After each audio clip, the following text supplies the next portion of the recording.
Pai, sua passagem não está confirmada. Você não vai poder ir. Meu filho olhou direto nos meus olhos e disse isso com a mesma frieza de quem comenta o tempo. Era 7 da manhã, aeroporto de Guarulhos lotado, e eu ali parado com minha mala na mão, sem entender nada. Meu nome é Roberto Silva, tenho 68 anos, sou viúvo e ex-gerente do Banco do Brasil. Trabalhei 35 anos com dinheiro dos outros, aprendi a ler pessoas, a identificar mentira, a desconfiar quando as contas não fecham. Mas nunca imaginei que precisaria usar essas habilidades contra meu próprio sangue. Antes de continuar essa história, gostaria de agradecer esse canal pela oportunidade de me deixar contar o que aconteceu comigo. E peço a você que está assistindo para ajudar se inscrevendo no canal e também comentar a cidade de onde você está nos ouvindo. Todos os dias tem uma história nova aqui e talvez a minha toque seu coração de alguma forma. Porque o que aconteceu comigo naquele aeroporto mudou tudo entre mim e minha família. Moro sozinho num apartamento no Morumbi desde que minha Cleusa partiu há 3 anos. Tenho 6 casas alugadas que me garantem uma renda boa, além da aposentadoria. Não sou rico, mas também não passo aperto. E foi exatamente por isso que eles me escolheram para essa armadilha, que eu só entendi depois que era tarde demais. Como assim não está confirmada? Perguntei sentindo algo estranho no peito. O Marcelo, meu filho mais novo de 38 anos, deu de ombros, nem olhou direito para mim. Pai, deve ter dado algum problema na agência. O senhor sabe como são essas coisas. A voz dele saía natural demais, como se tivesse ensaiado aquela fala. A Patrícia, minha nora, estava ali do lado, mexendo no celular, fingindo que não tinha nada a ver com aquilo. Mas eu notei como ela evitava meu olhar, como seus dedos tremiam um pouco na tela do telefone. Os meninos, meus netos, João e Pedro, de 12 anos, estavam ali com as mochilas nas costas, animados como só criança sabe ser quando vai viajar. Vô não vai com a gente? Perguntou o João, com aquela voz preocupada que me partiu o coração. Não, filho, respondeu o Marcelo rápido demais, antes mesmo que eu pudesse abrir a boca. O vovô vai ter que resolver uns problemas aqui e depois ele nos encontra, né, pai? Me encontra como, Marcelo? Você sabe muito bem que essa passagem custou 15 mil reais. Você mesmo me disse que era primeira classe, que eu merecia o melhor. Fiquei ali parado, tentando processar o que estava acontecendo. O aeroporto fervia de movimento ao meu redor. Famílias correndo com malas, avisos de voo pelos alto-falantes, aquele cheiro característico de aeroporto que mistura café, perfume e ansiedade. Mas eu só conseguia me concentrar no rosto do meu filho, procurando algum sinal de que aquilo era um mal-entendido. Alguma pista de que ele estava mentindo por um motivo que eu não conseguia entender. Marcelo, me deixa ver a confirmação da passagem. Pedi, estendendo a mão. Foi aí que vi. A expressão que eu conhecia bem dos meus tempos de banco. A mesma cara que os clientes faziam quando eu perguntava sobre movimentações suspeitas na conta. O mesmo olhar fugidio, a mesma respiração controlada, o mesmo jeito de mexer as mãos. Ah, pai, a Patrícia que está com tudo isso, ele disse, empurrando a responsabilidade para ela. Amor, mostra aí pro meu pai. A Patrícia suspirou, como se eu estivesse sendo inconveniente. Sogro, está tudo no meu celular, mas agora não dá tempo. A gente já está atrasado para o check-in. Ela falava olhando pro relógio, pro teto, para qualquer lugar que não fosse meus olhos. Depois a gente resolve isso de lá, tá bom? Que lá, Patrícia? Como vocês vão resolver de Dubai se eu estou aqui em São Paulo? Foi nesse momento que uma peça do quebra-cabeça se encaixou na minha mente. Lembrei de uma conversa que tive com meu vizinho, seu Antônio, na semana passada. Ele tinha me contado sobre um amigo que foi enganado pelos próprios filhos numa situação parecida. Na época, eu ri e disse que jamais aconteceria comigo. Roberto, você confia demais, ele tinha dito. Hoje em dia, até família a gente tem que desconfiar. Eu achei que ele estava sendo paranoico demais, como eu estava errado. Então vocês vão assim mesmo? Perguntei, ainda dando uma última chance para eles recuarem, para me explicarem o que realmente estava acontecendo, para me dizerem que era tudo um engano e que iam esperar comigo até resolver.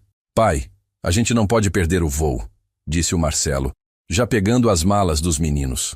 Custa uma fortuna remarcar essas passagens. Depois a gente resolve isso. A Patrícia nem se despediu direito. Apenas acenou de longe, como se eu fosse um conhecido qualquer. Não o homem que tinha acabado de pagar R$ 120 mil para que ela e a família fizessem uma viagem dos sonhos. Vi meus netos desaparecendo na multidão, olhando para trás com aqueles olhinhos confusos, sem entender por que o vovô não estava indo junto. O João ainda acenou para mim e eu acenei de volta, tentando sorrir para não assustá-lo. Fiquei ali parado por uns 10 minutos, sozinho no meio daquela multidão, segurando uma mala que não serviria para nada, assistindo minha própria família me abandonar no aeroporto depois de ter pago uma fortuna para estar com eles. O barulho ao meu redor parecia distante, como se eu estivesse dentro de uma bolha. Sentia um aperto no peito que não era só tristeza. Era algo muito mais profundo. Era a sensação de ter sido traído pelas pessoas em quem eu mais confiava no mundo. Voltei para casa naquele dia com uma sensação que eu não sentia há muito tempo. Não era tristeza, não era raiva. Era algo muito mais perigoso. Era a frieza que eu usava no banco quando descobria que alguém estava tentando me passar a perna. A mesma calma gelada que eu sentia quando pegava um cliente mentindo sobre sua renda, ou quando descobria uma movimentação suspeita que não batia com o perfil da pessoa. Cheguei no meu apartamento, coloquei a mala no chão e me sentei na poltrona da sala. A mesma poltrona onde eu e a Cleusa costumávamos assistir nossos programas favoritos. Onde ela costumava me escutar reclamando dos problemas do banco. Onde eu desabafava sobre as pessoas que tentavam me enganar no trabalho. Se ela estivesse viva, o que diria sobre o que tinha acabado de acontecer? O que ela pensaria dos nossos filhos? Peguei meu celular e liguei para a agência de viagens. Boa tarde, aqui é Roberto Silva. Gostaria de verificar uma reserva. Passei todos os dados. Aguardei alguns minutos. Senhor Roberto, encontrei sua reserva aqui, mas vejo que a passagem foi cancelada ontem às 14h32. Cancelada ontem, um dia antes da viagem. Um dia antes de me levarem até o aeroporto para me humilhar. Eles não sabiam, mas tinham acabado de despertar o lado errado de Roberto Silva. O lado que conhecia cada brecha do sistema financeiro.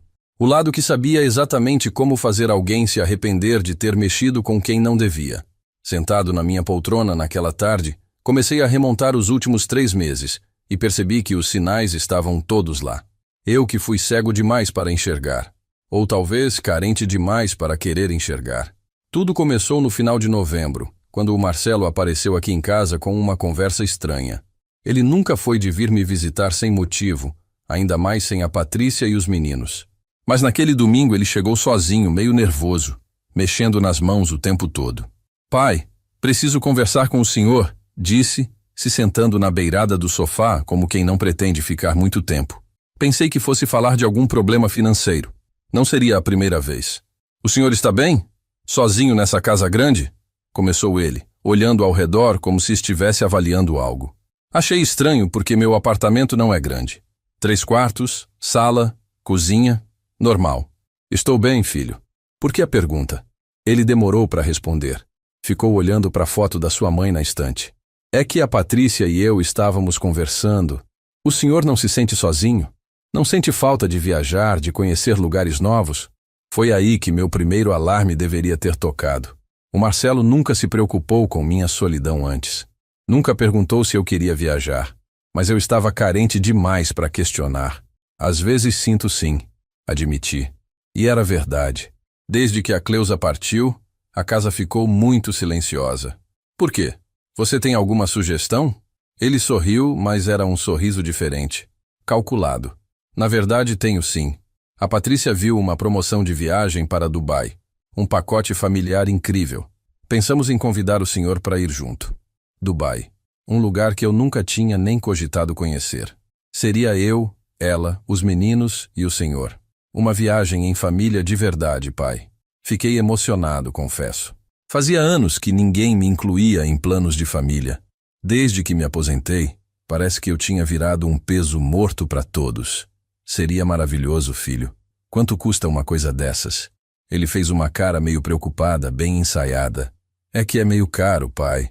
Por isso que eu vim conversar primeiro. São uns R$100 mil, mais ou menos. Hospedagem boa, passeios incluídos, tudo primeira classe. R$100 mil. Uma quantia considerável, mas não impossível para mim. Se for para ficar com a família, vale cada centavo. Respondi sem pensar 2 vezes. Os olhos dele brilharam de uma forma que na época eu interpretei como alegria. Hoje sei que era ganância. Sério, pai? O senhor toparia? A empolgação na voz dele parecia genuína. Claro que topo. Quando seria? Ele já tinha tudo calculado. Entre o final de fevereiro e começo de março. Seria perfeito porque os meninos estariam de férias escolares. 3 meses para frente. Tempo suficiente para ele planejar direitinho como me enganar. Nas semanas seguintes, ele voltou mais algumas vezes, sempre com a Patrícia. Eles vinham com catálogos, fotos, roteiros. Olha só isso aqui, sogro, dizia ela, me mostrando fotos de hotéis luxuosos. Piscina infinita, vista para o mar, spa. O senhor vai adorar.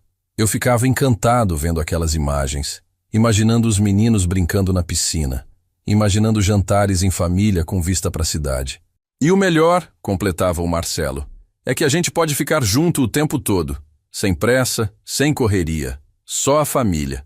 Era exatamente o que eu queria ouvir. Desde que a Cleusa morreu, eu me sentia desconectado de todo mundo. Meus filhos tinham suas vidas corridas, os netos crescendo rápido, e eu ali, vendo a vida passar da janela do meu apartamento.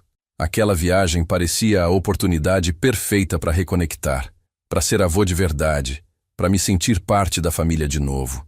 Pai, só tem uma coisa, disse o Marcelo numa dessas visitas.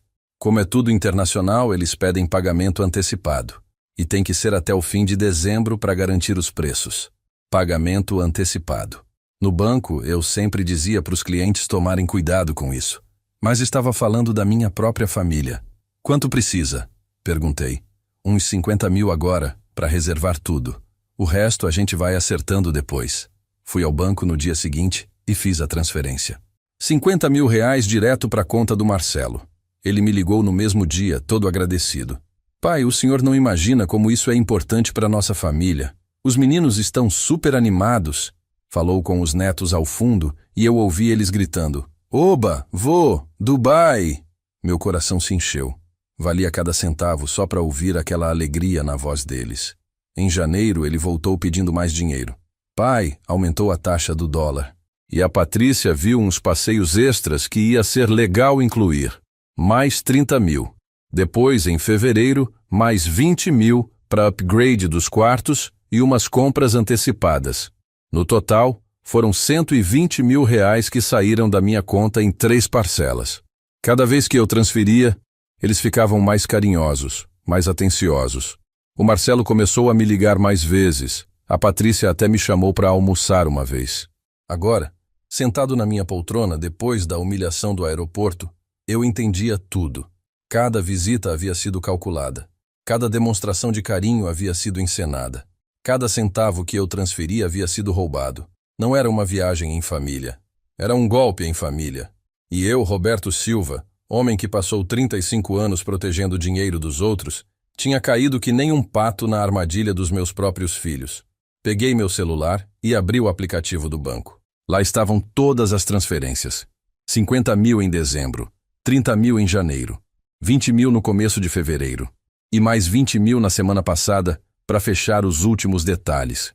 120 mil reais que eles gastaram sem incluir nenhum centavo da minha passagem. Mas o que me doía mais não era o dinheiro. Era a frieza com que tinham planejado tudo. A forma como olharam nos meus olhos no aeroporto e mentiram sem piscar. A facilidade com que abandonaram um velho de 68 anos segurando uma mala no aeroporto lotado.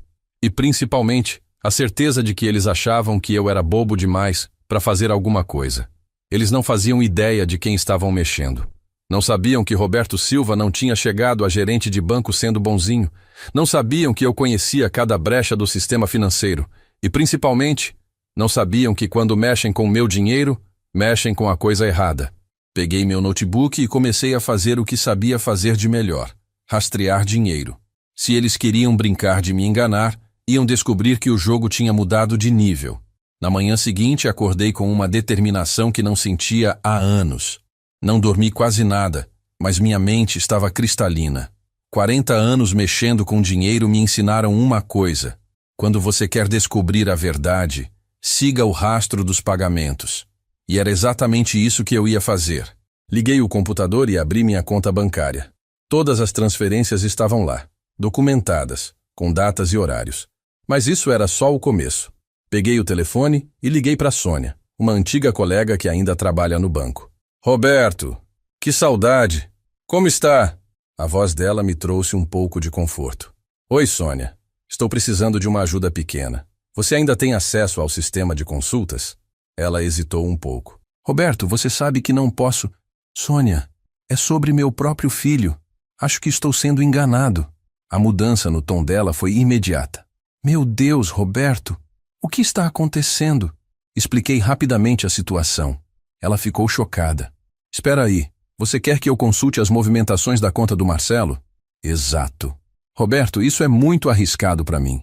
Entendi a posição dela, mas insisti. Sônia, são R$120 mil e meu próprio filho me abandonou num aeroporto. Por favor. Depois de alguns minutos, ela concordou. Me dá os dados dele. Enquanto esperava, fui preparar um café e pensar em outras formas de investigar. Lembrei que a Patrícia sempre postava tudo nas redes sociais. Abri o Instagram dela e comecei a vasculhar as últimas semanas. No começo, só fotos normais. Os meninos na escola, ela no salão, jantares em restaurantes caros. Caros demais para quem eu sabia que ganhava pouco. Mas foi quando cheguei nas postagens de uma semana atrás que encontrei ouro. Uma foto dela e do Marcelo numa loja de grife, sorrindo, segurando sacolas da Louis Vuitton. A legenda dizia, últimas compras antes da viagem dos sonhos, na Dubai, na Blessed New Look. Os comentários eram piores ainda. Amigas perguntando, nossa, que malas caras, como vocês conseguiram? E a resposta da Patrícia, tivemos uma ajuda especial, da Grateful, da Family First. Ajuda especial. Era assim que ela chamava roubar do próprio sogro. Sônia me ligou de volta 2 horas depois. Roberto, senta aí porque você não vai gostar do que vou te contar. Meu estômago se apertou. A conta do Marcelo recebeu exatamente R$120 mil da sua conta nos últimos 3 meses. Até aí você já sabia. Mas o que você não sabe é como ele gastou. Ela fez uma pausa. Roberto, não teve nenhuma reserva de hotel, nenhuma passagem comprada em nome dele ou da família. O dinheiro foi todo gasto em outras coisas. Que outras coisas, Sônia? 60 mil foram para quitar financiamentos atrasados. Carro, cartão de crédito, empréstimo consignado. Ele estava pendurado até o pescoço, Roberto. Os outros 60 mil... Bom, teve transferência para uma conta da Patrícia, compras em lojas de grife, restaurantes caros, até uma entrada para um apartamento novo. Senti o sangue subir a cabeça. Eles compraram apartamento com meu dinheiro? Uma entrada de 40 mil numa construtora em Alphaville. O contrato está no nome dos dois. Desliguei o telefone com as mãos tremendo. Não de nervoso, de raiva. Eles não só tinham me roubado, como ainda tinham usado meu dinheiro para comprar um apartamento. E eu ali, achando que estava pagando uma viagem em família, que estava investindo em momentos especiais com meus netos. Na verdade, estava financiando a vida nova deles enquanto eles planejavam me excluir. Voltei para o Instagram da Patrícia e comecei a olhar com outros olhos. Agora eu entendia as fotos no restaurante caro 2 semanas atrás. O jantar que o Marcelo fez questão de pagar custou mais de R$1.000, segundo a localização e as hashtags. Entendi a nova bolsa que ela estava usando, a reforma que eles fizeram na cozinha, a escola particular nova dos meninos. Tudo pago com meu dinheiro, enquanto eles me contavam história de viagem em família.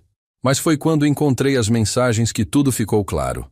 O Instagram tem aquele recurso de stories arquivados.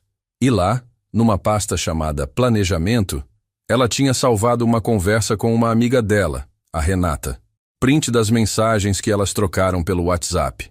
Mana, conseguimos! O velho caiu direitinho na nossa era de dezembro, logo depois da primeira transferência. A resposta da amiga. Sério que ele deu 50 mil assim? 50 foi só o começo. Ele vai dar muito mais. É só a gente fazer o teatrinho da família unida. Continuei lendo, sentindo meu mundo desabar. E se ele desconfiar? Perguntava a amiga. Não vai não. Ele está tão carente desde que a velha morreu que acredita em qualquer coisa. A gente só tem que fingir que se importa com ele. A resposta seguinte me fez sentir enjoado. O Marcelo já falou que na hora da viagem a gente dá uma desculpa qualquer e deixa ele para trás. Imagina aguentar uma semana inteira com aquele velho chato reclamando de tudo. Velho chato. Era assim que minha própria nora se referia a mim. Aquela mulher que eu sempre tratei com carinho, que recebeu de mim presentes de aniversário, de Natal, que jantou na minha mesa centenas de vezes, que eu ajudei quando ela engravidou dos gêmeos, que eu consolei quando ela perdeu o emprego. Para ela, eu não passava de um velho chato que dava dinheiro, mas a conversa piorava. E depois? Ele não vai querer o dinheiro de volta? Que dinheiro? Não tem comprovante de nada. A gente falou que era para viagem, deu problema, acontece. E o que ele vai fazer? Processar o próprio filho? Elas riram com emojis de choro de tanto rir. Como se fosse a coisa mais engraçada do mundo roubar um idoso. A última mensagem me partiu e me enfureceu ao mesmo tempo. Sem contar que, quando o velho morrer, a herança vai ser nossa mesmo. A gente só está antecipando o que já é nosso por direito. Por direito. Eles achavam que tinham direito ao meu suor, ao meu trabalho, aos meus anos de economia. Achavam que eu devia a eles alguma coisa só por existir. Fechei o computador e me levantei. Caminhei até a janela e olhei lá para baixo, para a rua movimentada do Morumbi. Aquelas pessoas todas correndo para lá e para cá, cada uma com seus problemas, seus sonhos, suas famílias. E eu ali, um homem de 68 anos que acabara de descobrir que seus únicos filhos o viam como um banco ambulante. Um cofre velho que só servia para sacar dinheiro. Mas eles tinham cometido um erro fatal. Tinham mexido com alguém que conhecia cada brecha do sistema bancário brasileiro. Alguém que sabia exatamente como rastrear dinheiro, como bloquear contas, como cancelar cartões. Tinham brincado de me enganar, mas não sabiam que o jogo tinha acabado de virar. Peguei meu celular e comecei a fazer uma lista. Nome dos cartões de crédito que eu era titular. Conta onde depositava a mesada dos netos. Cartão adicional que a Patrícia usava. Conta poupança que eu havia aberto para os meninos. Tudo que eles tinham acesso por minha causa. Até aquele momento, Roberto Silva tinha sido o pai e avô bonzinho. A partir de agora, ia ser o pesadelo financeiro deles. E o melhor de tudo, eles só iam descobrir quando já fosse tarde demais. Quarta-feira de manhã. Eles deviam estar chegando em Dubai naquele exato momento. Imaginei o Marcelo e a Patrícia descendo do avião, os meninos animados com o aeroporto internacional, todos felizes com a viagem paga pelo velho chato. Sorri pela primeira vez desde o aeroporto. Eles não faziam ideia do que estava por vir. Sentei na mesa da cozinha com uma xícara de café e uma folha de papel. 35 anos de banco me ensinaram que toda operação financeira precisa de planejamento. E vingança, meu amigo, é uma operação que não admite erro. Comecei a listar tudo que eles tinham acesso através de mim. Cartão de crédito adicional da Patrícia no meu nome. Conta poupança dos gêmeos onde eu depositava R$ 500 todo mês. Cartão pré-pago que eu havia dado para o Marcelo para emergências. E o principal, a conta conjunta que abri com ele ano passado para facilitar as transferências. O primeiro passo seria o mais doloroso, mas necessário. Liguei para o banco e pedi para falar com o gerente. Senhor Roberto, como está? Soube que o senhor ia viajar. A notícia havia se espalhado porque eu comentei com alguns funcionários quando fui fazer as últimas transferências. Mudança de planos, Carlos. E preciso de sua ajuda com algumas alterações nas minhas contas. Expliquei que queria cancelar todos os cartões adicionais e encerrar a conta conjunta com o Marcelo. Mas, senhor Roberto, são contas movimentadas. O senhor tem certeza? Carlos conhecia minha família. Sabia da relação próxima que eu supostamente tinha com meu filho. Absoluta. Hoje mesmo. Ele hesitou. Para encerrar conta conjunta, precisamos da assinatura dos dois titulares, ou uma justificativa de quebra de confiança com documentação. Eu sei, Carlos. Trabalhei aí por 35 anos. Prometi que passaria lá na parte da tarde com toda a documentação necessária. Enquanto isso, fui ao computador imprimir as conversas da Patrícia, os extratos bancários e todos os comprovantes das transferências. No banco, a prova documental de má-fé é suficiente para encerramento unilateral de contas conjuntas. E eu tinha prova de sobra. Mas não era só isso. Tinha um as na manga que eles nem imaginavam. Liguei para Sandra, minha advogada. Conheci ela ainda nos tempos de banco, quando ela trabalhava como correspondente jurídica. Hoje tem escritório próprio e cuida dos meus contratos de aluguel. Roberto, que bom ouvir sua voz. Como foi a viagem? Mais uma pessoa que sabia dos meus planos. Sandra, a viagem não rolou. Na verdade, preciso de você urgente. Você pode vir aqui em casa hoje? A urgência na minha voz a preocupou. Claro. Está tudo bem? Não, mas vai estar. Sandra chegou 2 horas depois com uma expressão preocupada. Sempre foi uma mulher direta, objetiva. Quando mostrei toda a documentação, ela ficou chocada. Roberto, isso é estelionato. Você pode processá-los criminalmente. Balancei a cabeça. Não quero processá-los, Sandra. Quero algo mais eficiente. Expliquei meu plano. Ela riu. Não de deboche, mas de admiração. Você é diabólico, Roberto. Mas é legal. Completamente legal. O que Sandra fez foi preparar uma procuração específica me dando poder para agir em nome do prejudicado em questões financeiras relacionadas ao caso. Um documento que me permitiria fazer certas movimentações que eles jamais esperariam. Quanto tempo você acha que eles vão demorar para descobrir? Perguntou ela. Considerando que só vão tentar usar os cartões amanhã e que a diferença de fuso horário vai confundir tudo, eu diria umas 6 horas depois que tentarem gastar o primeiro centavo. Na parte da tarde, fui ao banco. Carlos me recebeu com a documentação pronta. Senhor Roberto, preciso perguntar, o senhor tem certeza disso? Uma vez cancelado, vai ser muito difícil reverter. Olhei nos olhos dele. Carlos, você tem filhos? Ele acenou que sim.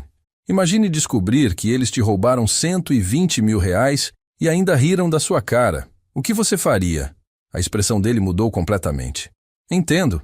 Vamos proceder com os cancelamentos. Primeira etapa concluída. Todos os cartões adicionais cancelados. Conta conjunta encerrada. O dinheiro que sobrou, uns 8 mil reais que o Marcelo não tinha gastado ainda, transferido de volta para minha conta pessoal. Mas isso era só o aquecimento. A parte principal do plano aconteceria no dia seguinte, quando eles tentassem usar os cartões para pagar o hotel. Cheguei em casa e fiz algo que não fazia há muito tempo. Cozinhei um jantar caprichado para mim mesmo. Fiz aquele macarrão com um molho de tomate caseiro que a Cleusa adorava. Abri uma garrafa de vinho que estava guardada há meses. Jantei sozinho, mas pela primeira vez em anos não me senti solitário. Me senti no controle. Depois do jantar, liguei para minha irmã Célia, em Ribeirão Preto. Ela é 4 anos mais nova que eu, viúva também, e sempre foi a sensata da família. Beto, que coincidência! Estava pensando em você hoje. Como foi a viagem? Contei tudo para ela. Cada detalhe, cada descoberta, cada humilhação. Quando terminei, ela ficou em silêncio por um longo tempo. Beto, eu nunca gostei dessa Patrícia, disse finalmente. Sempre achei ela interesseira, mas nunca imaginei que chegaria a esse ponto. Célia conhecia meus filhos desde pequenos, acompanhou toda a trajetória deles. E o Marcelo, meu Deus, Beto, como ele mudou. Exato. O Marcelo que eu criei, que me ajudava no jardim quando era criança, que me ligava todo domingo quando era jovem, tinha virado isso. Um estranho capaz de olhar nos meus olhos e mentir sem piscar. O que você vai fazer agora? Perguntou Célia. Já comecei a fazer, irmã. Amanhã eles vão descobrir que mexeram com a pessoa errada. Expliquei meu plano para ela. Célia, que sempre foi conservadora, me surpreendeu. Eles merecem, Beto. E muito mais do que isso. Combinamos que ela viria me visitar no fim de semana, que há tempos não nos víamos direito. Antes de dormir, checei uma última vez o Instagram da Patrícia. Nova foto postada 2 horas atrás. Os 4 no aeroporto de Dubai, sorridentes, com a legenda: chegamos. Obrigado a Deus por essa oportunidade incrível. Dubai, blessed are your dreams. Blessed. Eles se achavam abençoados por terem conseguido me roubar. Li os comentários. Amigos parabenizando, familiares admirados com a viagem, pessoas perguntando como eles conseguiram pagar. E a resposta padrão da Patrícia: Deus provê para quem tem fé. Deus provê. Na verdade, Roberto Silva proveu. E Roberto Silva estava prestes a cobrar a conta. Configurei o despertador para 6 da manhã. Queria estar acordado quando eles tentassem fazer o check-in no hotel. Queria estar preparado para receber o primeiro telefonema desesperado. Depois de anos sendo tratado como um velho bobo, estava na hora de mostrar que por trás deste Roberto Silva existia ainda o gerente de banco que nunca levava desaforo para casa. Dormi melhor naquela noite do que havia dormido em meses. Talvez porque pela primeira vez em muito tempo eu soubesse exatamente o que estava fazendo. e principalmente porque sabia que justiça, mesmo que tardia, estava a caminho. Acordei às 5:30 da manhã, meia hora antes do despertador. Não foi ansiedade. Foi antecipação. Preparei meu café bem forte, liguei o computador e me posicionei estrategicamente na poltrona da sala, com o celular ao lado. Por diferença de fuso horário, eram 10:30 da manhã em Dubai. Horário perfeito para eles tentarem fazer o check-in no hotel. Às 6:15, o telefone tocou. Número internacional. Atendi no terceiro toque, bem calmo. Alô? A voz do Marcelo do outro lado estava alterada, nervosa. Pai, que bom que o senhor atendeu. Está acontecendo uma coisa estranha aqui. Fingi preocupação. O que foi, filho? Chegaram bem? Chegamos, mas... Pai, o cartão não está passando. Nem o meu, nem o da Patrícia. Deu problema na reserva do hotel. Silêncio calculado da minha parte. Que estranho. Que tipo de problema? Eles estão dizendo que os cartões foram cancelados. Mas isso não pode estar certo, né, pai? A voz dele tremia. Podia imaginar a cena. Os 4 ali no lobby do hotel, bagagens espalhadas, os meninos cansados, e eles descobrindo que não tinham como pagar nem a primeira diária. Cancelados? Isso é muito estranho mesmo, Marcelo. Pai, o senhor pode ligar no banco e verificar? Tem alguma coisa muito errada. A urgência na voz dele era música para os meus ouvidos. Claro, filho. Vou ligar agora e te retorno. Pai, pelo amor de Deus, seja rápido. A gente está aqui no meio do lobby, cheio de gente olhando. É muito constrangedor. Constrangedor. Interessante como ele se preocupava com o constrangimento agora. Desliguei o telefone e sorri. Primeira ligação. Cheque. Agora era esperar a segunda, que viria em uns 20 minutos quando eles tentassem usar outros cartões e descobrissem que estava tudo cancelado. Aproveitei para tomar meu café com calma e ler as notícias do dia. Depois de 3 dias de tensão, finalmente estava relaxado. Às 6:40, o telefone tocou novamente. Dessa vez era a Patrícia, e a voz dela estava completamente desesperada.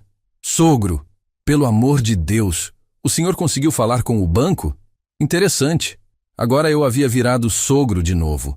Na conversa que eu li ontem era velho chato. Oi, Patrícia. Ainda não consegui falar com ninguém. É muito cedo aqui no Brasil. Sogro, a situação aqui está terrível.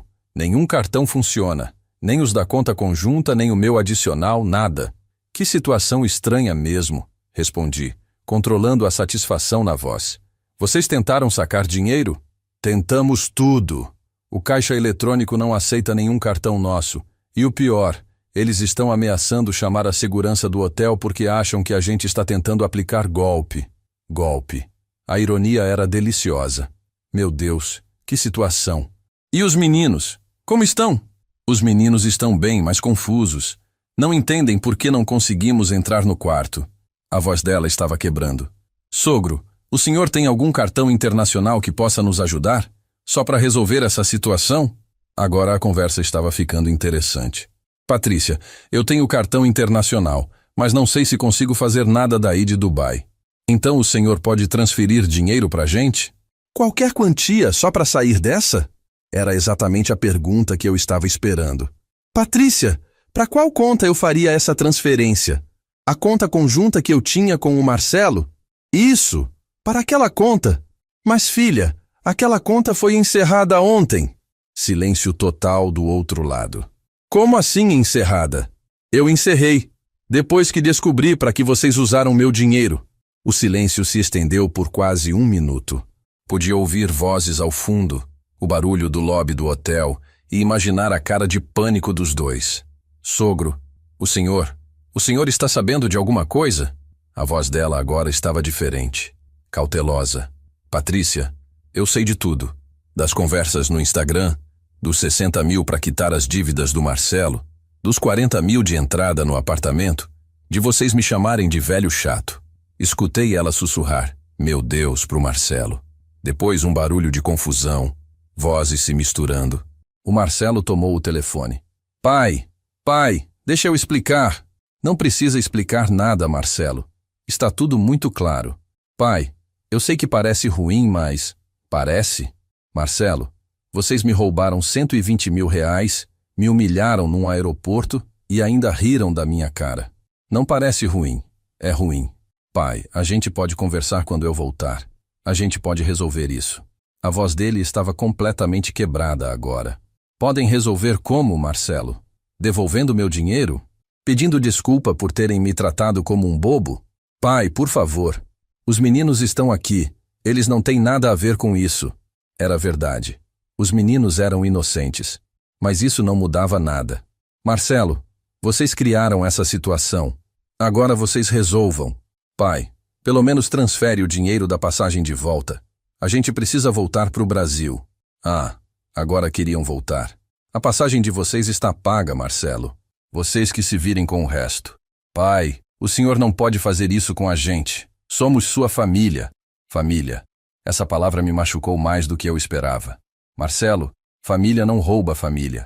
Família não abandona um idoso num aeroporto. Família não chama o avô dos próprios filhos de velho chato. Pai, vocês fizeram suas escolhas. Agora vivam com as consequências. Desliguei o telefone.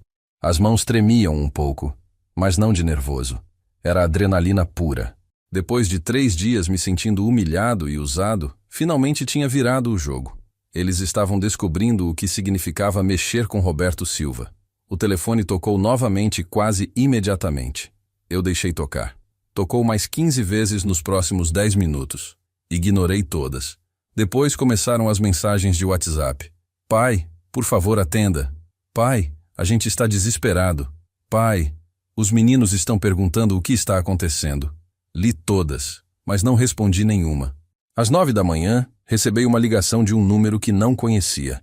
Atendi por curiosidade. Senhor Roberto, aqui é Diego, do Hotel Atlantis em Dubai. Estou ligando porque seus familiares estão aqui no lobby há 3 horas e não conseguem resolver a situação do pagamento. Boa tarde, Diego. Qual é exatamente o problema? Senhor, eles dizem que o cartão deu problema e pediram para eu ligar para o senhor para resolver a situação. Diego, eu não tenho nenhuma responsabilidade pelos gastos deles. Eles são adultos, responsáveis por seus próprios débitos. Mas, senhor, eles têm 2 crianças e... As crianças são responsabilidade dos pais, não minha. Desliguei mais uma vez. O telefone continuou tocando o dia inteiro. Ligações de Dubai, mensagens desesperadas. Até uma foto dos netos no WhatsApp com a mensagem: Vô, por favor, ajuda a gente. Essa quase me quebrou. Quase. Mas aí lembrei das conversas da Patrícia, do plano que eles fizeram, da frieza com que me abandonaram. À tarde, finalmente veio a ligação que eu estava esperando. Sandra, minha advogada. Roberto, você viu as notícias? Que notícias? Seu filho está nos Trending Topics do Twitter. Tem gente filmando a família brasileira que está há 6 horas no lobby de um hotel em Dubai sem conseguir pagar a conta. Viral. Eles tinham virado um caso viral de família brasileira passando vergonha no exterior. Exatamente o tipo de exposição que a Patrícia, tão preocupada com as redes sociais, mais odiaria. A justiça às vezes tem um senso de humor refinado. Quinta-feira amanheceu com meu telefone explodindo de notificações. Não eram mais só ligações do Marcelo e da Patrícia. Eram jornalistas, vizinhos, conhecidos do prédio, até gente que eu não falava há anos. O vídeo da família brasileira abandonada em Dubai estava rodando o Brasil inteiro. Alguém filmou o momento em que eles foram escoltados pela segurança do hotel e a coisa tomou uma proporção que nem eu imaginava. Liguei a televisão e lá estavam eles no programa da Ana Maria Braga. Família brasileira passa por situação constrangedora em Dubai, dizia a manchete. A apresentadora comentava com indignação. Gente, que situação mais difícil. Uma família inteira, com 2 crianças, abandonada num hotel de luxo sem conseguir pagar a conta. Se ela soubesse a história completa, talvez mudasse de opinião. Meu celular tocou. Era minha irmã Célia, de Ribeirão. Beto, você viu? Está passando na televisão. Sim, eu tinha visto. E estava gostando mais do que deveria. Célia, eles cavaram a própria cova. Eu só dei a pá. Ela riu. Beto, você sempre foi teimoso. Mas nunca pensei que fosse tão vingativo. Não é vingança, irmã. É justiça. Tem diferença. O telefone não parava de tocar. Eu ignorava as ligações internacionais, mas atendia as nacionais por curiosidade. Uma repórter da Globo queria falar comigo. Senhor Roberto, soubemos que o senhor é pai do Marcelo Silva que está passando por dificuldades em Dubai. O senhor gostaria de comentar? Não tenho nada a comentar. Obrigado. Mas, senhor, seu filho está pedindo ajuda publicamente. O senhor não vai ajudá-lo? Meu filho é adulto. As decisões dele são problemas dele. Desliguei e pensei na ironia. A Patrícia, que vivia postando a vida inteira nas redes sociais, agora estava sendo exposta do jeito que mais odiaria. Não como a influencer bem-sucedida que fingia ser, mas como a golpista incompetente que realmente era. As hashtags que estavam rodando eram devastadoras. De família brasileira em Dubai. Escano golpistas pegos. Vergonha nacional. Às 10 da manhã, algo inesperado aconteceu. A campainha tocou. Pelo interfone, uma voz que eu não ouvia há anos. Pai, é o Eduardo, meu filho mais velho. O médico bem-sucedido que morava em São Paulo, mas que só me ligava no Natal e no meu aniversário. Eduardo? O que você está fazendo aqui? Pai, eu preciso conversar com o senhor urgente. Quando abri a porta, a expressão dele era de quem não dormiu à noite. Pai, que história é essa que está na internet? O Marcelo me ligou desesperado de Dubai. Convidei ele para entrar, ofereci café. Eduardo sempre foi o mais centrado dos dois filhos, mas também o mais distante. Depois que se casou com aquela médica metida e se mudou para a Zona Sul, virou praticamente um estranho. Pai, eu vi os vídeos. Vi as mensagens que o Marcelo está mandando. Que situação é essa? Eduardo se sentou na beirada do sofá, como quem não pretendia ficar muito tempo. Eduardo, seu irmão me roubou R$120 mil e me abandonou num aeroporto. Agora está pagando o preço. Contei a história toda para ele. Cada detalhe, cada descoberta, cada humilhação. A expressão do Eduardo foi mudando conforme eu falava. De preocupação com o irmão para choque com a situação, para uma raiva que eu não esperava. Pai, eles fizeram isso mesmo? Roubaram o senhor? Roubaram e ainda riram da minha cara, filho. Eduardo passou a mão no cabelo, claramente perturbado. Pai, eu nunca gostei da Patrícia, mas nunca pensei que chegaria a esse ponto. Eduardo, você sabia que eles estavam com problemas financeiros? Ele hesitou antes de responder. Sabia que o Marcelo estava meio apertado, mas... Pai, R$120 mil? E não foi só isso. Eles usaram meu dinheiro para dar entrada num apartamento novo. Enquanto isso, eu achava que estava pagando uma viagem em família. Eduardo balançou a cabeça, incrédulo. Pai, e agora? O que o senhor pretende fazer? Era uma boa pergunta. Agora eles que se virem, Eduardo. Aprendi uma lição. Família que rouba não é família. Mas pai, tem os meninos? Os meninos têm pais, Eduardo. Pais que tomaram decisões muito ruins. Eduardo ficou em silêncio por um tempo, processando tudo. Pai, posso fazer uma pergunta? Acenei que sim. Por que o senhor nunca me contou que estava se sentindo sozinho? Por que não me pediu para fazer uma viagem com o senhor? A pergunta me pegou desprevenido. Eduardo, você tem sua vida, sua esposa, sua carreira. Não queria incomodar. Pai, o senhor não incomodaria. Eu é que... Ele parou, procurando as palavras. Eu é que me distanciei demais. Foi um momento estranho. Eduardo reconhecendo que havia se afastado, eu percebendo que talvez tivesse contribuído para isso. Eduardo, você pode me fazer um favor? Claro, pai. Pode ligar para o seu irmão e dizer que se ele quiser conversar comigo, tem que vir aqui pessoalmente. E sozinho. Sem a Patrícia. Eduardo acenou que sim. Pai, o senhor tem certeza disso? Eles estão realmente desesperados. Tenho certeza. Quem brinca com fogo tem que estar preparado para se queimar. Eduardo se levantou para ir embora, mas parou na porta. Pai, quando eles voltarem e essa confusão toda passar, o senhor toparia almoçar comigo no domingo? Faz tempo que a gente não conversa direito. Fiquei surpreso. Claro, filho. Toparia sim. Depois que Eduardo saiu, fiquei pensando na conversa. Talvez no meio de toda essa tragédia familiar, alguma coisa boa pudesse sair. A reaproximação com o filho mais velho, que eu tinha praticamente perdido para rotina e distância. Às vezes é preciso uma crise para a gente perceber o que realmente importa. O telefone tocou de novo. Desta vez, era um número do consulado brasileiro em Dubai.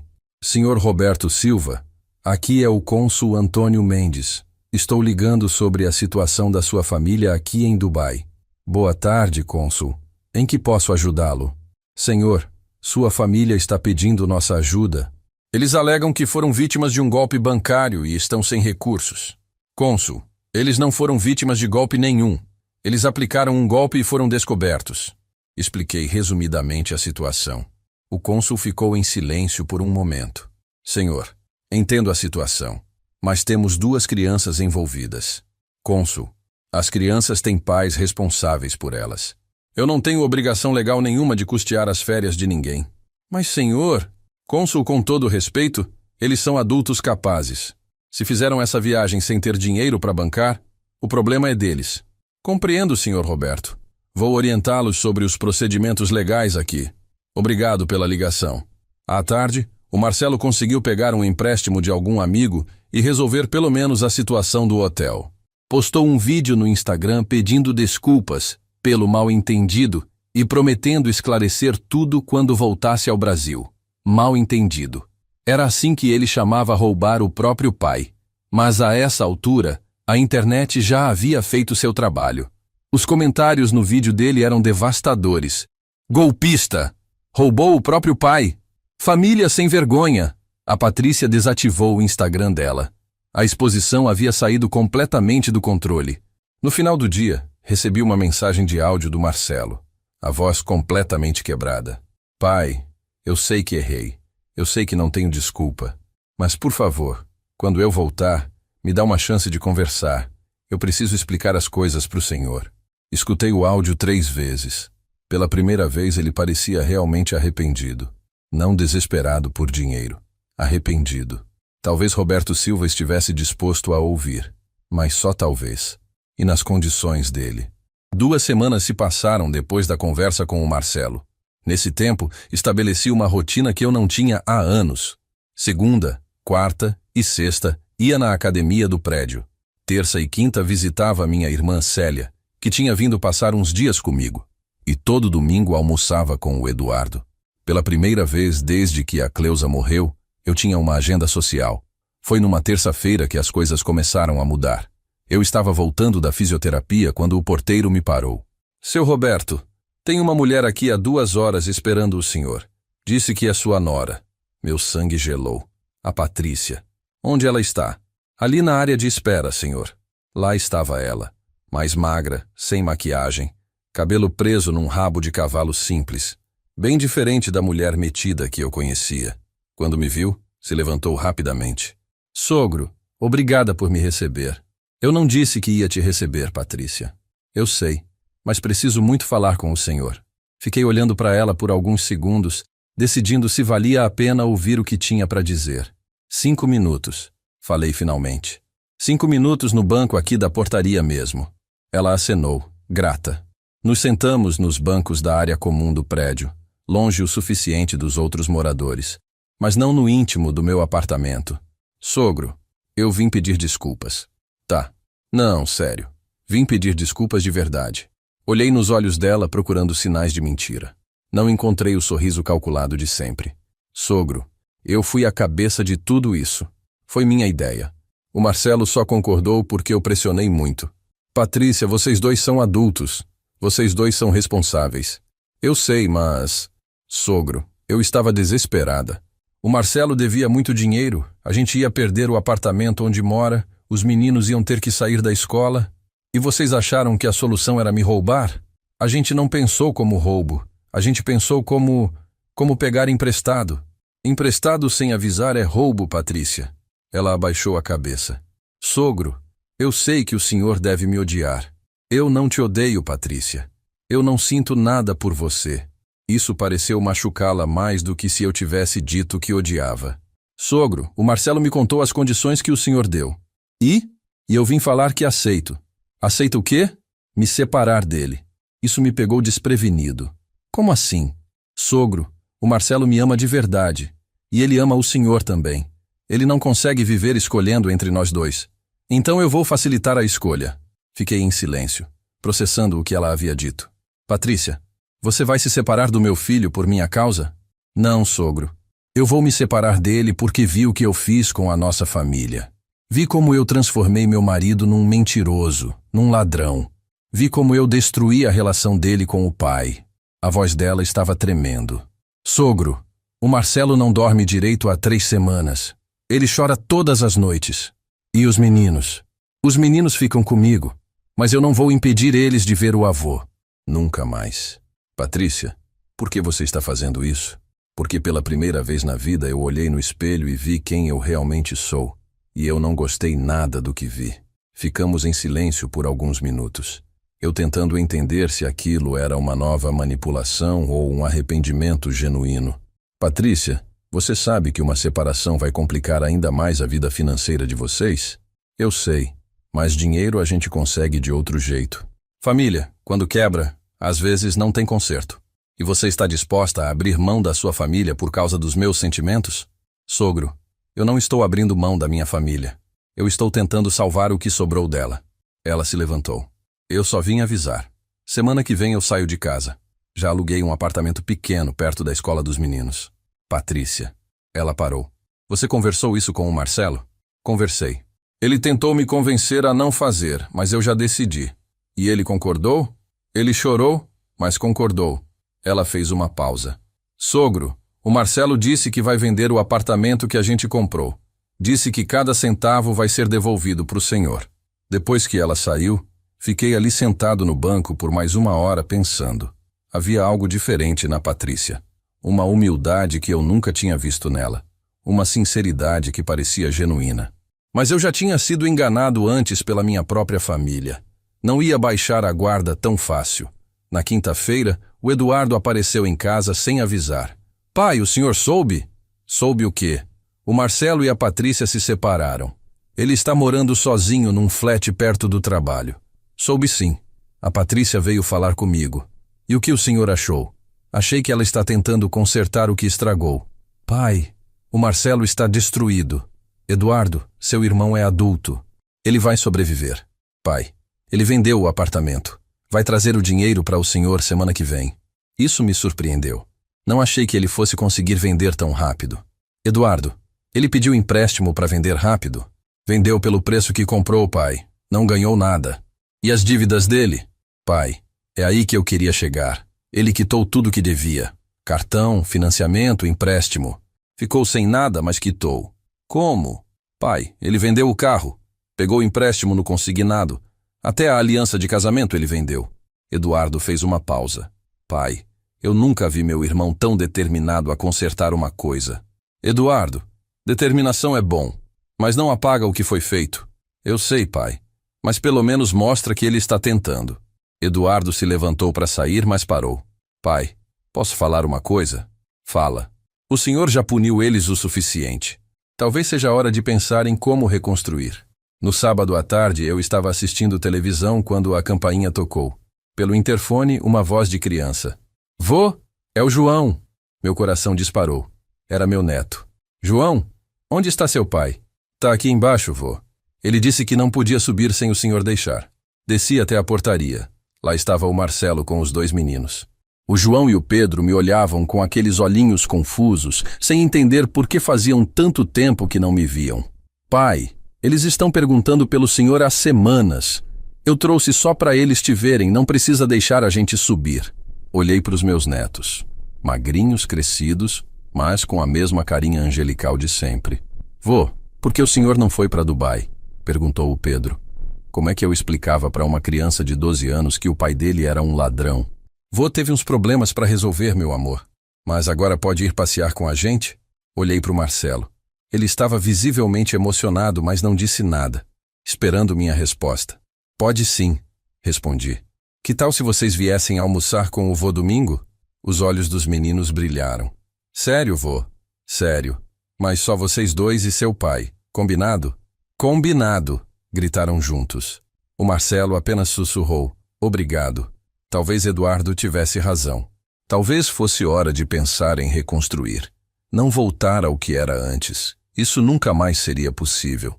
Mas construir algo novo. Algo baseado na verdade, não na mentira. Algo que respeitasse a dor que foi causada, mas que não se alimentasse eternamente dela. Roberto Silva estava aprendendo que justiça e vingança são coisas diferentes, e que uma família, por mais machucada que esteja, talvez sempre mereça uma última chance de consertar o que foi quebrado. Domingo de manhã acordei mais cedo que o normal. Fazia muito tempo que eu não cozinhava para os meus netos e queria que tudo saísse perfeito. Fiz aquele estrogonofe que eles adoravam quando eram menores. Comprei refrigerante, até sobremesa eu providenciei. Não era uma festa de reconciliação. Era apenas um almoço. Mas queria que fosse especial. Às 11h30 eles chegaram. O Marcelo subiu primeiro, sozinho. Pai, posso entrar? Pode. Ele estava mais arrumado que na última vez, mas ainda com aquela aparência cansada de quem não estava dormindo bem. Pai, antes dos meninos subirem, eu queria te dar uma coisa. Ele tirou do bolso um envelope grosso. 120 mil reais. Cada centavo que peguei do senhor. Peguei o envelope, pesado. Marcelo, como você conseguiu esse dinheiro todo? Vendi o apartamento, vendi o carro, peguei empréstimo no banco. Liquidei tudo o que eu tinha e devia. E agora? Como você vai viver? Pai, isso é problema meu. O importante é que estou devolvendo o que não era meu. Guardei o envelope na gaveta da mesa da sala. Marcelo, dinheiro devolvido é só o primeiro passo. Eu sei, pai. E estou disposto a dar todos os outros passos que forem necessários. Mesmo que demore anos, mesmo que demore a vida inteira. Vai buscar os meninos. Quando eles subiram, a casa ficou diferente. Tinha barulho de criança de novo, risada, movimento. O João e o Pedro estavam maiores, mas ainda tinham aquele jeito carinhoso comigo. Vô, por que fazia tanto tempo que a gente não vinha aqui? Perguntou o Pedro enquanto ajudava a pôr a mesa. Porque o vô e o papai de vocês brigaram, respondi, decidindo ser honesto. Mas brigaram por quê? Por causa de dinheiro, meu amor. Mas agora já fizeram as pazes? Olhei para o Marcelo que estava ouvindo a conversa da cozinha. Estamos tentando, Pedro, estamos tentando.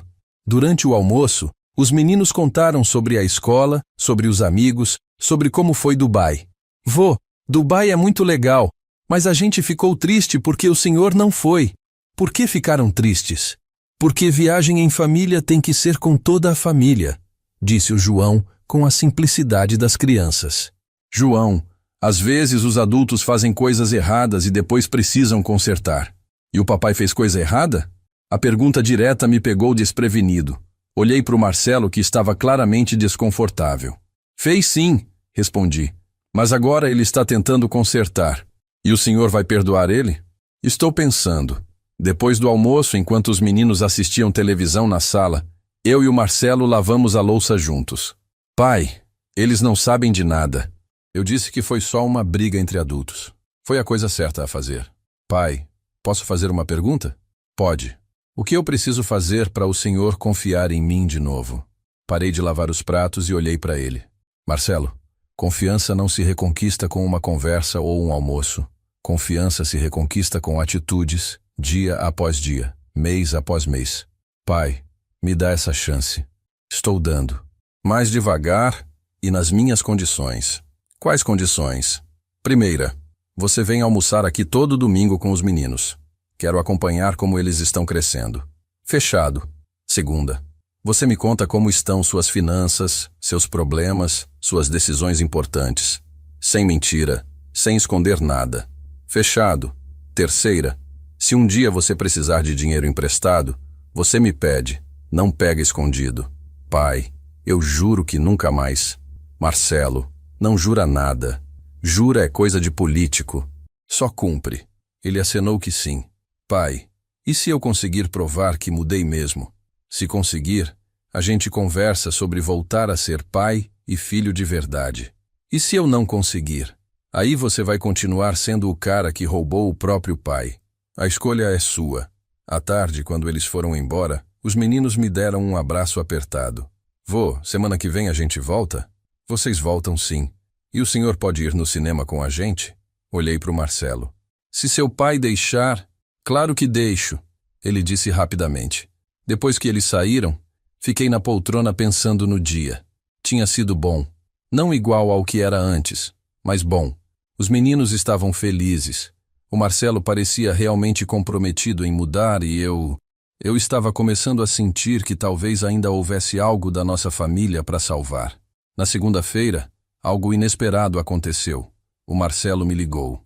Pai, o senhor pode me encontrar no banco às 2 da tarde? Pra quê? Quero abrir uma conta poupança para os meninos. Quero que o senhor seja cotitular, para ter controle sobre o dinheiro deles. Marcelo, você tem certeza disso? Absoluta. Quero que o senhor tenha certeza de que nunca mais vou mexer em dinheiro que não é meu. No banco, o Marcelo abriu 2 contas poupança. Uma para o João, outra para o Pedro. R$ 50 em cada uma.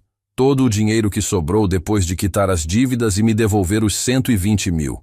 Pai, quero depositar R$ 50 todo mês para cada um. E quero que o senhor fiscalize. Marcelo, isso vai apertar muito o seu orçamento. Pai, meus filhos são mais importantes que meu orçamento.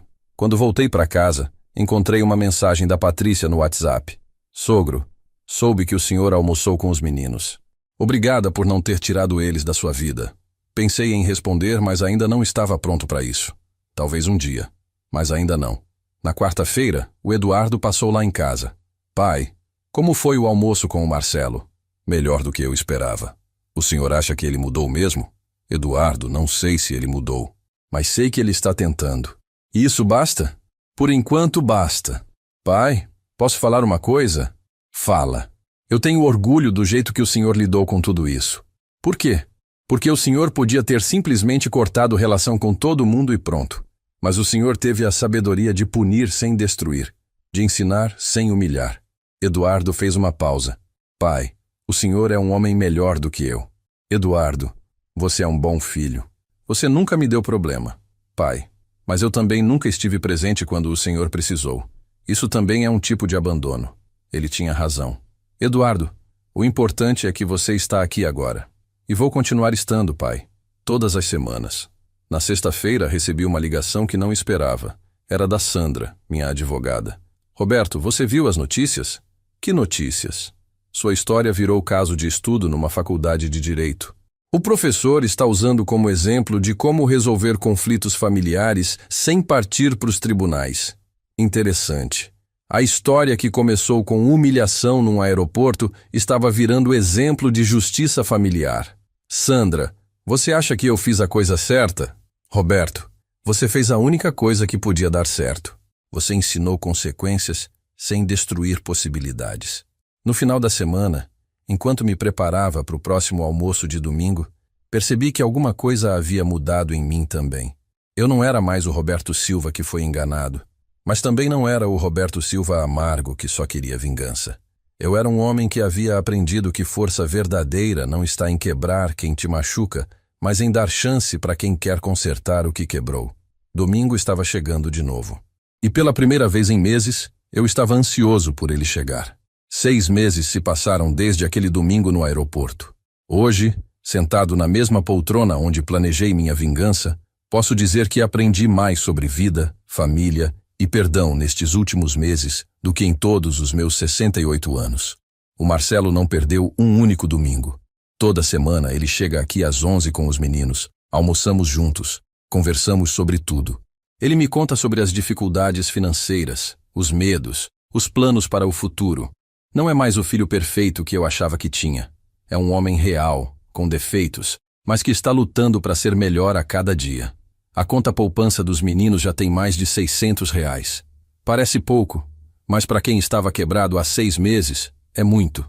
O João e o Pedro não sabem ainda da quantia exata, mas sabem que tem dinheiro guardado para o futuro.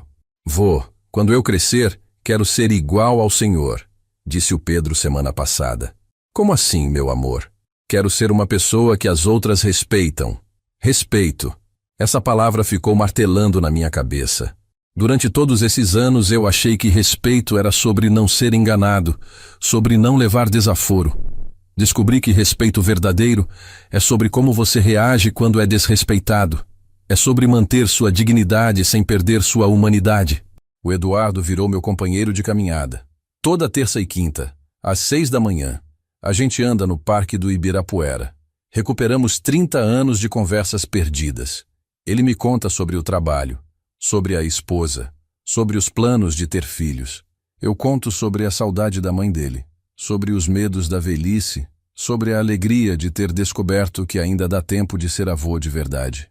A Patrícia é um capítulo à parte. Ela cumpriu o que prometeu. Se separou Está criando os meninos sozinha num apartamento pequeno, mas com dignidade. Às vezes, encontro com ela nos eventos da escola dos netos, e sempre há uma troca de cumprimentos respeitosa. Não voltamos a ser próximos. Talvez nunca voltemos. Mas não somos mais inimigos. 2 semanas atrás, algo interessante aconteceu. Ela me mandou uma mensagem. Sogro, obrigada por ter me mostrado quem eu realmente era. Foi doloroso, mas necessário.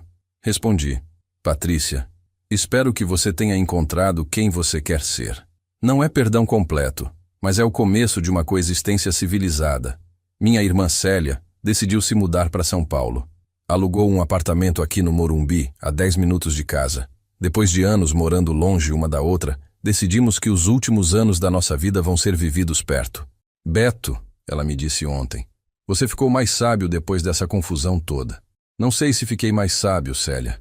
Acho que só fiquei mais cansado de carregar raiva. A raiva. Esse foi o sentimento que quase me destruiu. Não a raiva que senti no aeroporto. Essa era justa.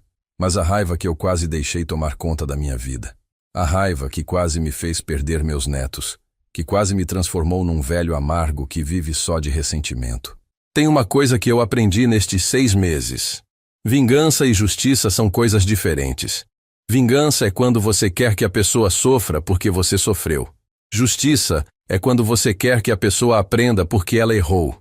Eu poderia ter escolhido a vingança. Deixar eles lá em Dubai, cortar relação para sempre, transformar essa história numa guerra familiar eterna. Escolhi a justiça. E justiça, descobri. Às vezes dói mais do que vingança. Porque justiça exige que você seja melhor do que a pessoa que te machucou. Exige que você ensine, em vez de só punir. Exige que você mantenha a porta aberta para quem quer mudar de verdade. O dinheiro que eles me devolveram ainda está aqui, numa conta separada. Não precisei dele. Minha aposentadoria e os aluguéis cobrem minha vida tranquilamente. Estou pensando em usar parte dele numa viagem com meus netos quando eles fizerem 15 anos. Uma viagem de verdade dessa vez. Uma viagem onde todo mundo vai junto porque quer estar junto, não porque quer alguma coisa de alguém. Tem dias que o Marcelo chega aqui e eu vejo o menino que ele era. O garoto que me ajudava no jardim, que pedia colo quando estava com medo, que me chamava de paizão. Esses dias são bons. Tem outros dias que eu vejo o homem que me traiu, que me mentiu, que me abandonou num aeroporto. Esses dias são mais difíceis. Mas ambos são meu filho. E eu estou aprendendo a amar o homem imperfeito sem esquecer a dor que ele me causou. Perdão não é esquecer. Perdão é lembrar e escolher, não deixar a lembrança te envenenar. É decidir que o futuro vai ser diferente do passado, mas sem negar que o passado aconteceu. É difícil. Alguns dias eu acordo querendo brigar com o mundo inteiro. Outros dias acordo grato por ter uma segunda chance de ser o pai e avô que eu sempre quis ser. Se eu pudesse dar um conselho para quem está me ouvindo, seria este. Quando alguém da sua família te machucar, e uma hora vai machucar porque família é assim mesmo, você tem uma escolha a fazer. Você pode escolher carregar a dor como um peso que vai te curvar até o chão. Ou pode escolher carregar a dor como uma lição que vai te fazer mais forte. Escolha ser mais forte. Não por eles, por você. Porque no final das contas, a vida é curta demais para ser vivida com raiva e longa demais para ser vivida sozinho. Meu nome é Roberto Silva, tenho 68 anos e hoje posso dizer com orgulho, eu sou um homem que foi traído pela própria família, mas que encontrou força para transformar traição em lição, dor em sabedoria e quase ódio em quase amor de novo. E você que está me ouvindo agora, comente aí se isso já aconteceu com você ou com alguém da sua família. Comente também de que cidade você está nos assistindo, porque talvez você precise ouvir o que eu aprendi. Família imperfeita ainda é melhor que solidão perfeita. E perdão verdadeiro não é sobre voltar a ser como era antes. É sobre construir algo novo e melhor do que nunca foi. Se essa história tocou seu coração de alguma forma, compartilha com alguém que precisa ouvir. Porque todo mundo, um dia na vida, vai precisar escolher entre vingança e justiça, entre carregar raiva ou construir pontes. Eu escolhi construir pontes. E hoje, aos 68 anos, posso dizer que foi a melhor escolha que já fiz na vida.